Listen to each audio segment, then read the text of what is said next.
it worked. We were able to, and we were still hanging on. We're still having problems, but we weren't having the problems we were.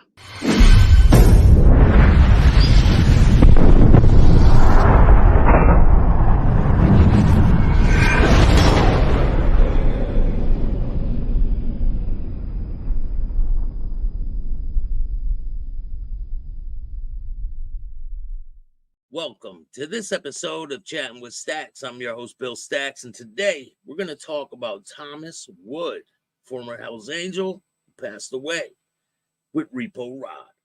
That's not how it goes. What are you supposed to do when they quit? Well, I know when I got done work, it was late that night, and I got to the house, and they're smashing all the HA stuff in the house. They're ripping it off of the walls.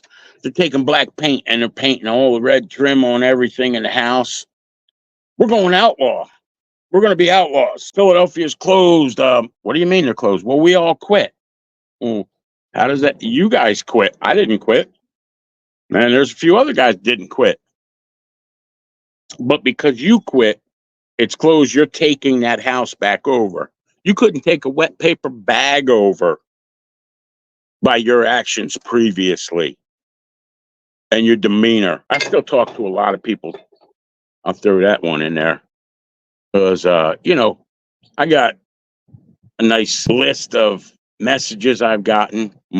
I'd say 98% of them are 100% positive. A slew of them are ex-members, and they're all on a positive note. And, from watching our podcast with myself, myself, Pee-wee, and you, the thing we got going now. So that night when they were shooting at you, you want to walk me through what happened?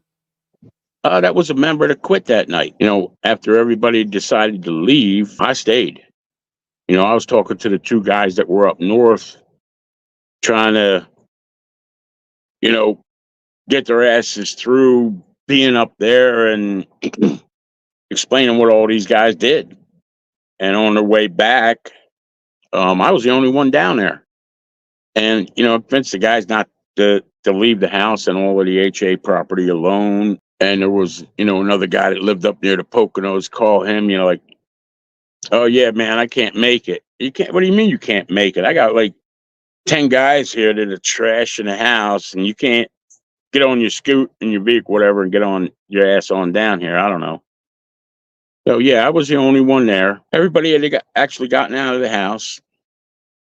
I had one former member that decided to come around the street while a slime bag that was an informant, known informant, dropped that case on me, called on the phone, we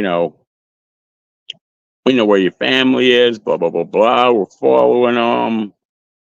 Yeah, dude, come around the street to me. Don't follow them. Come to me. And then one of the dudes that quit come down the street and he starts lighting it up.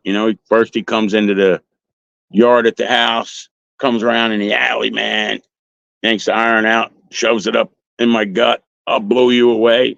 I don't know. Maybe.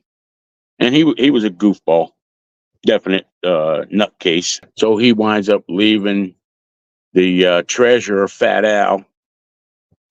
He had left with a lot of money. I convinced him to come back around with the money. Club's money, right? That's like the dudes. Yep, not his money, the club's money. But all the quitters convinced him that was their money. Fuck the Hells Angels. And it wasn't their money. That was club money. But they felt entitled. That money got back. At that time, Slow-Mo had the money. I don't know whether he gambled it away in the car, the house, or whatever. Whether it got passed back up to where it was supposed to go, from an assessment. I have no idea. It just was such a spiral down. And, that dude that came in the yard, he wound up coming back around the block a little bit later, pulled up on my car, was going to open up on my car. Another member who I've seen you comment on the podcast before, Einstein. And you was come down the street and you leaned up against that dude's truck. And I yelled, get off of it, get away from him. Because he was holding a gun on us. He stepped back and, we had a moment there with him. and he decided the best thing for him to do was to pull on down the street and leave. After he had left, Einstein comes on down to me, and it was he and I that waited for the two guys that were up north to get back. Not long after that was when that New York City member came down. Great guy. Everybody stayed there, man, because, they just trashed the place. 10 minutes prior to that, you're all Hell's Angels. You're all quit. You start ripping things from other charters that were given to Philadelphia off the walls and trashing it. And, you're going to take shit out back and burn it in a barrel. You guys are useless. What are you supposed to do? You're stuck in a situation where you're like, what's going on? Like, well, I stayed there, stayed my ground. They all got out of there. Tried to convince me the best thing for me to do was to leave. Well, I'm not leaving. I didn't quit. You guys did. I know there was contact with them from the two guys that were up north. Leave the house alone, back on out of there. And, Slim was one of the guys. I can see you. Slim, you have no idea how I can see you. And have seen you for years. You keep on living like a rat in a little hole. So when the member comes from up north, comes down, is there any more problems? And what is he telling you? No, not that night. He stayed until the next day, and we got everything together that was in the house that because you couldn't secure the house. There was minimal guys left. There's not somebody that can be there 24/7. Those punk asses that quit would come back, try to break. I don't know what they would have done, but everything at that time that was Hell's Angel property was removed from the house. We kept the ones that stayed that were still active. We kept going there. We kept meeting each other there for quite a while. By this time, how many people are there? Oh, let's see.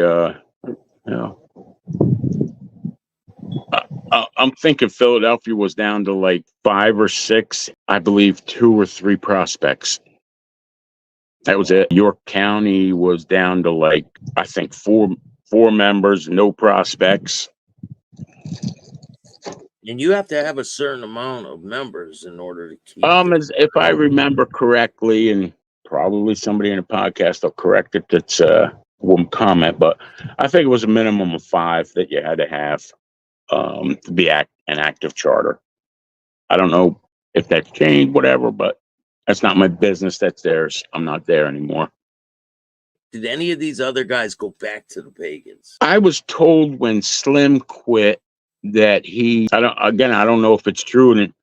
And hey, Gorilla, if you watch this, man, it would be great if you let him know this, true or not.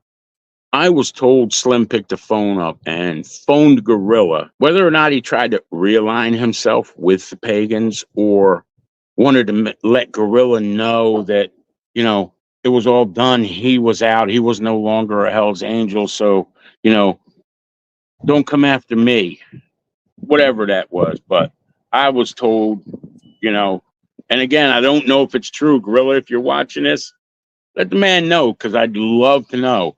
I was told Gorilla told him, go fuck himself. Go screw yourself, Slim. Best thing he would have ever done, man. If that's what you told him or whatever. Kudos to you, man. Good job.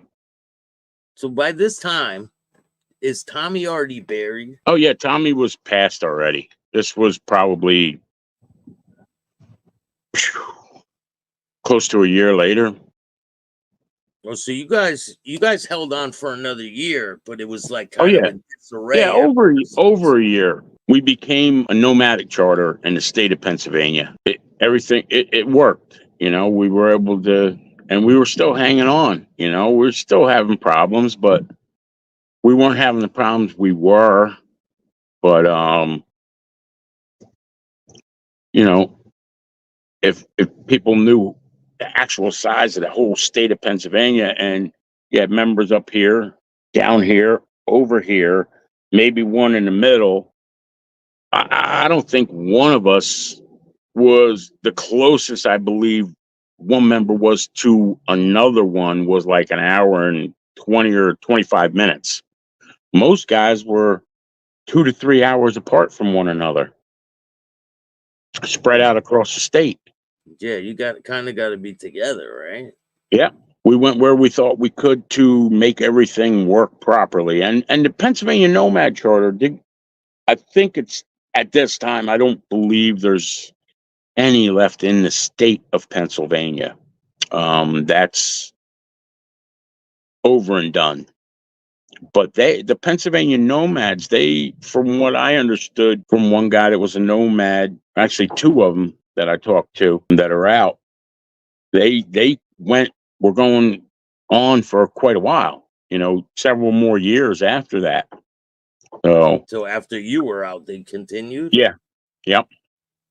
They went on for a number of years after that. When Tommy's funeral happened, can you walk me through that day? Oh my God, it was cold. I mean, bitter, horrible cold. Hard wind and sub-zero temperatures. I can remember that. I don't remember the exact number, but I'm going to tell you, man, it was just at the clubhouse, members that were, either rode down or trailered their bikes down and rode the whole funeral thing and rode back from different states. There was, I got to say, probably better than 200 motorcycles on that day. And when I tell you it was the most frostbitten day you could possibly imagine, there's no joke about it. That was horrible cold. They showed up, and everybody went from clubhouse up to the funeral home, from the funeral home to the church, and then from the church up into, trying to think of the name of the town. I think it was like Thorndale or something up in PA, where Tommy was put to rest, and everybody came back. There was, members that flew in from all over, for his funeral.